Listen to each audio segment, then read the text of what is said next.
Hey everybody, what's up and welcome back to today's video guys. And today guys, I'm going to go ahead and be showing you how to go ahead and fix the problem that you might be having with Odoo if your CSV import file with IDs is invalid.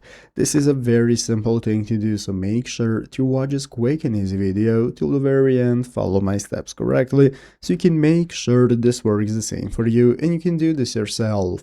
But yeah guys, let's get straight into it.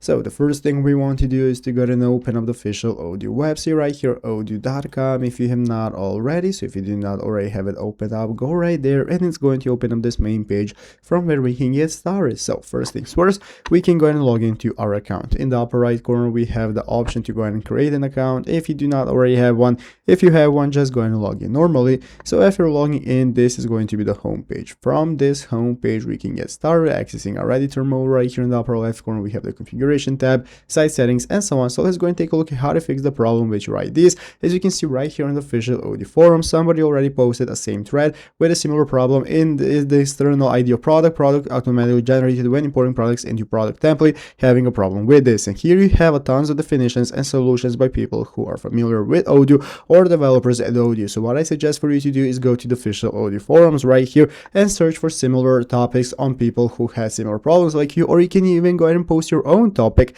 describing what your issue is, providing all the info, and somebody with more knowledge and who is a developer at Odoo is going to come in, help you out step by step on how to get started fixing it, and this is your best choice. So I hope this video was helpful. If it was, make sure to leave a like, subscribe to the channel. Thanks for watching, take care, and bye.